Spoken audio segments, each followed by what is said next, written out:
"You're giving us the house right, Mom. It's what she deserves." Owen said it with a smile, like it was a toast, not a declaration. Kira reached across the table, resting her manicured hand on mine as if we were sealing a deal. I blinked. The restaurant lights felt too warm, the clinking glasses too loud. It was my birthday. I had only asked for dinner. Something small. Something quiet. But now there were 6 people at the table. Owen's co-workers. One of Kira's friends I'd never met. And the 2 of them beaming like reality show hosts with a big reveal. Kira handed me a white envelope. Inside, tucked neatly behind a printed ultrasound image that looked suspiciously staged, was a document titled Residential Transition and Occupancy Agreement. My name was already printed across the top. Below that, Owen's and Kira's names filled the new owner fields. I didn't say anything. I couldn't. Owen raised his glass. To Mom, who's been so generous, so supportive, and who's giving us the space we need to start our family. The others raised theirs. Glasses clinked. The camera light on Kira's phone blinked red as it recorded my reaction. I smiled. A small, brittle thing that barely held its shape. I nodded once because I didn't know what else to do. My throat was tight. My chest felt heavy, like someone had laid a brick on my ribs. They kept talking. Kira was already describing nursery paint colors, soft grays and creams. Something not too grandma. She laughed when she mentioned the curtains I'd sewn myself, said they'd be the first thing to go. Owen added that I could visit any time, and they'd leave a room free for when I wanted to stop by. I excused myself before dessert. Said I had a headache. Kira offered to order chamomile tea for me. I told her I didn't drink tea. I walked out into the night air and kept walking. 4 blocks. 5. Past the bookstore. Past the coffee shop where Owen used to beg for cookies. I didn't cry. Not yet. My hands were shaking. My thoughts louder than the traffic. When I finally got home, the house felt different. Smaller. Not because of the walls, but because of what had just been said aloud. I sat at the edge of my bed that night, still in my birthday dress, still wearing the necklace Owen gave me 3 years ago when he landed his first real job. It had been on clearance, I later found out. I didn't care. Back then, it felt like he saw me. Now I couldn't stop replaying the moment he said, "It's what she deserves." Not what I deserved. Not even thank you. Just a public handoff of something I had never offered. I opened the drawer beside my bed and pulled out a yellowed folder. Inside were old receipts, letters, and check stubs. I hadn't looked at them in years. But each line told a story. Tuition payment $8,600 for that final semester after he lost his scholarship. Emergency fund $2,000 when his car broke down. 3 states away, down payment assistance $15,000 for the starter condo. He swore was just temporary. He flipped it 18 months later for a profit and never paid me back. Then came Kira. Bright smile, big dreams, vague job titles. Holistic wellness coaching was what she called it. I paid for her certification course. I helped cover the rent on their studio space when no clients came. I never asked for interest. I never even asked for receipts. Because Owen said, "She's trying so hard, Mom, just like you always did." I believed him. I wanted to. My husband Graham would have said yes too, but I could still hear his voice from the night before he passed. He'd taken my hand, frail but firm, and said, "Protect our son, but don't forget yourself." I thought I was doing both, but I had forgotten myself. Not in a dramatic way, in a slow, quiet erosion. Every time I said yes, I thought I was keeping the peace, keeping the family. But now, watching them divide my home like realtors with a walkthrough sheet, I realized I'd been giving away pieces of myself for years. I placed the folder on the nightstand and turned off the light, but I didn't sleep. I stared at the ceiling, thinking about the curtains they planned to take down. the ones Graham helped me hang. By morning, I was already downstairs searching the file cabinet for something I hadn't looked at since I had pneumonia 2 years ago. By noon the next day, Kira had already texted me 3 Pinterest boards. The first was titled Neutral Nursery Goals. The second, Modern Coastal Baby Room Grandma's Vibe but Make It Chic. The third was just links to minimalist cribs, organic rugs, and a photo of my living room with the caption, "Before, can't wait for the after." I stared at the screen until it dimmed. When I called Owen, he didn't sound surprised. In fact, he sounded tired, like I was the one being difficult. "You nodded," he said flatly. "At dinner. Everyone saw it." I nodded. I replied slowly, because I didn't know what to say. "You smiled," he added. "That wasn't nothing." I wanted to scream, but I didn't. Instead, I listened to the silence stretch between us, one that used to be filled with bedtime stories and college advice and Sunday phone calls. "You smiled too," I said.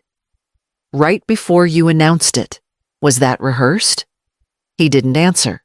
That night after dinner, I sat on the living room floor with folders spread around me. I told myself I was just organizing, sorting old bills, purging things I didn't need, but really, I was looking for one thing proof that I still owned my life. The file I found was unmarked, tucked between outdated insurance forms and a photocopy of my marriage license. I opened it without thinking. Inside was a power of attorney form. Signed during the winter, I had pneumonia. I'd been too sick to drive too foggy to manage bills. Owen had offered to help. "Just sign this so I can talk to the pharmacy for you," he'd said. I remembered scribbling my name with shaking hands, wrapped in a blanket, desperate to lie back down. Now I was staring at that signature like it belonged to someone else. His name was listed as the agent. Mine as the principal. Effective immediately. No expiration date, no limits. My stomach twisted. I placed the document in a new folder, labeled it in red ink, "Revoke immediately." Then I texted my lawyer. I didn't sleep that night. Instead, I sat by the kitchen window, replaying the dinner and the way they looked at me, not with love, but with expectation. Kira showed up the next afternoon, uninvited, but smiling like she'd been asked. "I brought your favorite," she said, holding out an iced hazelnut coffee with my name spelled wrong in marker. "Extra ice, no foam, just how you like it." I took it, but didn't drink. My stomach had been uneasy since last night. She stepped in like she lived here, kicked off her flats, and placed a white paper bag on the counter. "Vitamins," she said brightly. "Prenatals. We haven't told many people yet, but we figured you'd want to be the first to know." I just looked at her. She rubbed her stomach with one hand, though she couldn't have been more than a few weeks along, if at all. No doctor's note, no appointment. Just vibes, and a bag of pills I hadn't asked for. She opened my fridge without asking, pulled out a lemon soda, cracked it open, and took a long sip before grabbing a bag of chili lime chips from the pantry. Caffeine, carbonation, spices, everything she'd be avoiding if she were really pregnant and careful. I said nothing. She wandered through the living room, pointing out walls she'd repaint and corners where the light would be perfect for a rocker. Then she moved down the hallway like she was conducting a real estate tour. "I was thinking the nursery could go here," she said, tapping the doorframe of my sewing room, "before you get too tired going up and down stairs. Babies need calm energy, not clutter." She laughed lightly, but it didn't land. When she stepped into the bathroom, I glanced at her open purse on the kitchen counter. A manila folder stuck out. I shouldn't have looked, but I did. Inside were printed Zillow estimates for my home, a mock layout labeled Open Concept Potential, and sticky notes with furniture replacements and resale targets circled in red. They weren't moving in. They were flipping it. I slid the folder back without a sound, sat at the table, and waited for her to come out. "Want to stay for dinner?" I asked. She smiled wide. "Sure, should I call Owen?" "No," I said. "Just us." And while she ate my leftovers like nothing was wrong, I started building the list in my head. That night, after Kira left, I didn't wash the dishes. I didn't fold the blanket she crumpled on the couch, or touch the half-empty coffee she left sweating on the counter. I just sat in the quiet, staring at nothing, the buzz of betrayal still loud in my ears. I opened my laptop. Her video from dinner was still up slow. Pans of my living room, the caption reading, "New beginnings in a space filled with love." Comments flooded in, so sweet of her to pass it down. "She must be so excited for you." I clicked everyone. Screenshotted them all. Dated and labeled. Then I opened my messages. Every photo, every Pinterest link, every smug thank you they'd sent, I saved them. Even the coffee label with my name spelled wrong. I took a photo of that too. By midnight, I had started a folder on my desktop titled Proof, all caps. No emotion, just facts.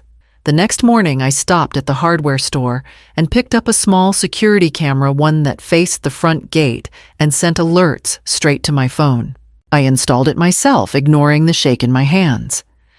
Then, I sat at the kitchen table, took out every legal document I could find, deeds, wills, powers of attorney, and I pressed record on my phone. One by one, I read each page aloud, holding them up to the camera, stating the date, the title, my understanding of each section. I spoke slowly, clearly. Not because I was confused, but because I knew they'd try to say I was. I filmed the clock in the background, held up the newspaper, said the date twice. At the end, I turned the camera to my face and said, "One thing I am of sound mind. I know exactly what's happening." It wasn't for social media. It wasn't for friends. It was insurance against the people I once trusted most.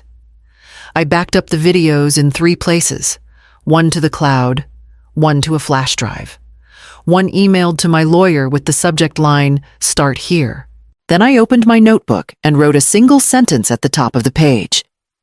"Everything they touch will leave a fingerprint."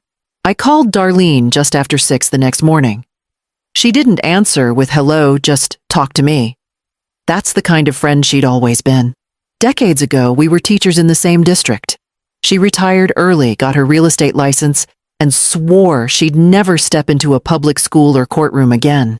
I told her everything, slowly, clearly. From the dinner ambush to the fake pregnancy, the folder in Kira's purse, and the slow, careful war they were waging behind my back. Darlene didn't say, "I'm sorry." She said, "We'll sell it quietly." We agreed on an off-market cash listing, no online photos, no yard sign, no digital trail. Just whispers through her network of serious buyers. "It'll sell for less," she warned me, "but it'll sell fast, and they won't see it coming." That was the point. By noon, I had contacted the leasing office and requested a change of emergency contacts. I listed Darlene and no one else. Then I filed a formal request to block Owen and Kira from accessing any information about the property, just in case. That afternoon, I walked 2 blocks to the post office and set up a P.O. box. I ordered all my mail forwarded there, with a delay making sure any change wouldn't register immediately. Then I stopped at a small pharmacy and picked up a basic flip phone, paid in cash. If I needed to disappear for real, I'd be ready. The cabin came the next day. A 2-bedroom near a lake, old but solid. Darlene knew the owner, a widower downsizing to move in with his daughter. It wasn't glamorous, but I didn't need glamorous. I needed quiet. The kitchen had chipped tile. The patio was cracked. The living room smelled faintly of pine and old floor polish. But when I looked at the photos, something in my chest settled. I wired the earnest money within an hour. Back home, I boxed up my late husband's tools, the wedding china, and the photo albums. I labeled every box with a red star and placed them in the spare room, ready for the truck Darlene's friend would send. Then I opened Owen's latest email, transition plan, suggested timeline for move-in. I didn't reply. I just saved it to the proof folder and clicked mark as unread. The video was posted at 10:14 a.m. Kira had titled it, Grandma's Legacy Nursery. The beginning of our next chapter. She filmed herself walking through my living room. My hallway, her voice soft, full of fake reverence. She ran her fingers along my bookshelves like they were antiques she'd discovered. The camera paused on my sewing room door, now labeled in cursive font, Future Nursery. It had over 2,000 likes before lunch. I liked the post. I even commented a single red heart. Not because I believed in any of it, but because I wanted her to think I did. Let them stay confident. Let them believe the plan was working. Darlene called that afternoon. Close date confirmed. 72 hours. No contingencies. It's done. I stood in the middle of the kitchen and breathed in that one final truth: they'd never live here.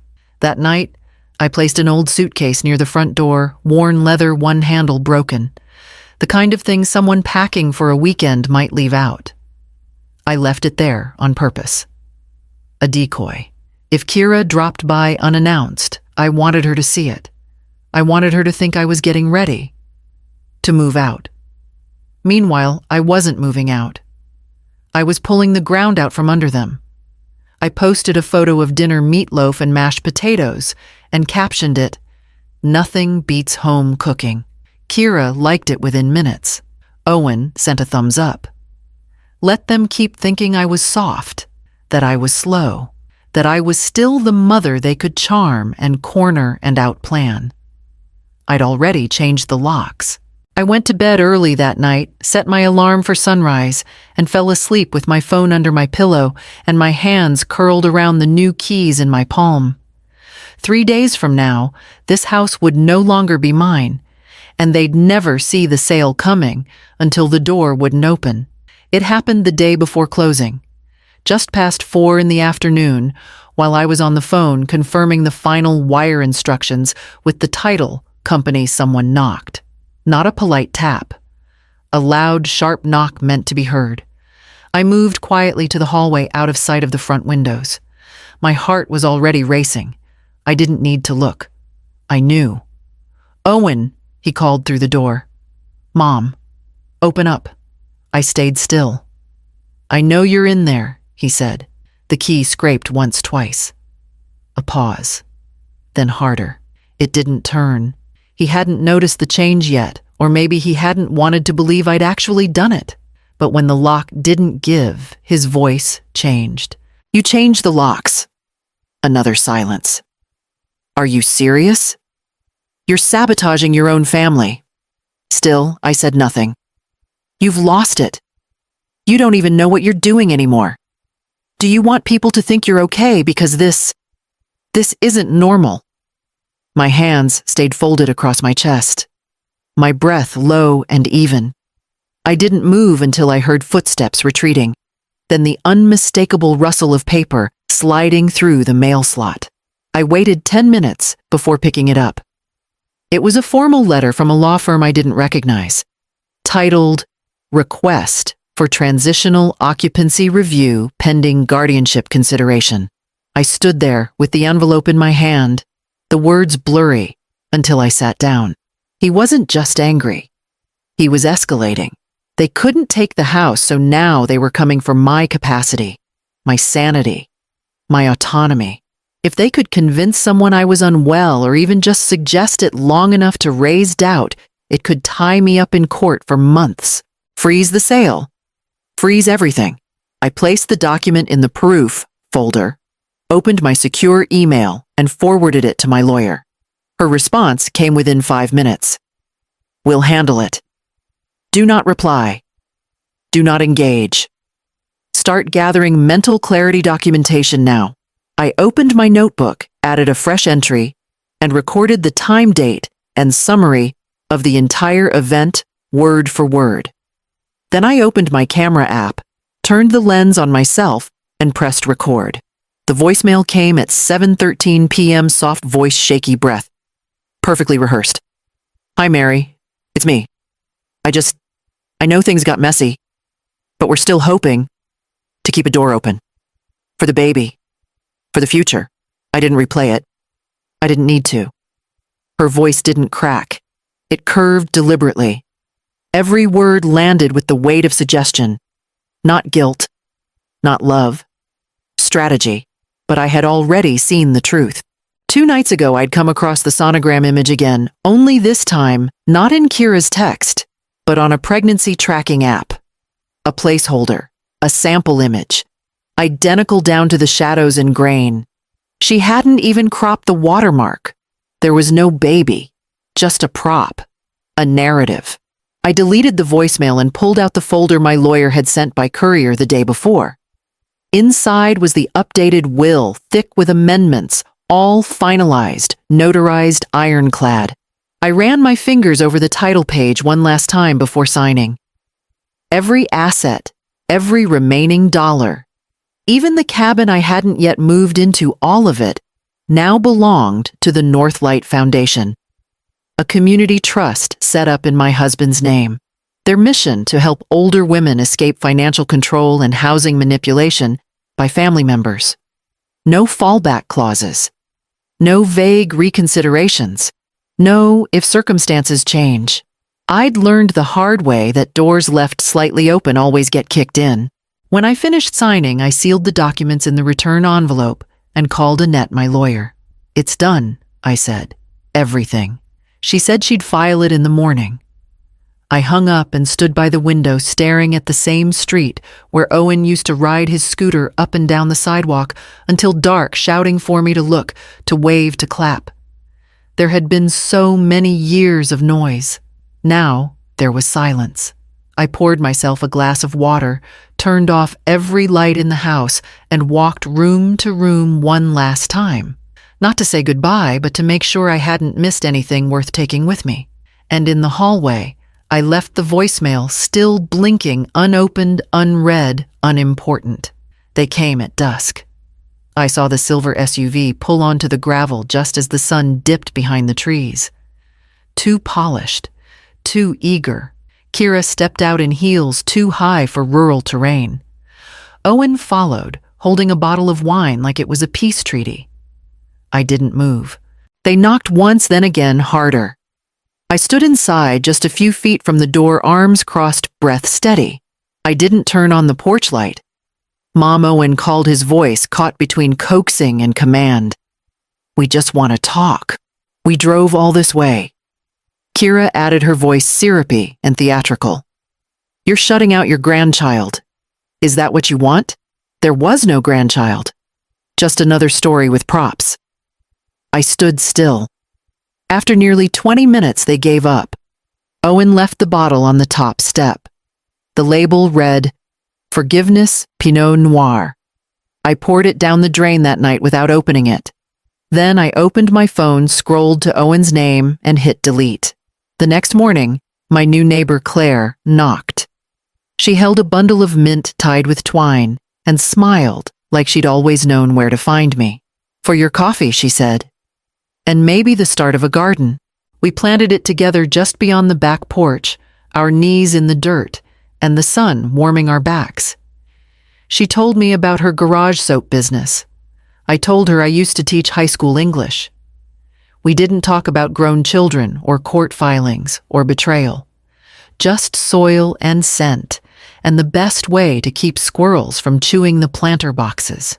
That night, I sat outside with my coffee steeped in mint and listened to the breeze move through the trees. No camera lights, no announcements, no pleading voices through locked doors. Just silence, and it wasn't heavy. It wasn't lonely. It was real. I didn't check my phone again until morning. There were missed calls, more messages. I didn't read them.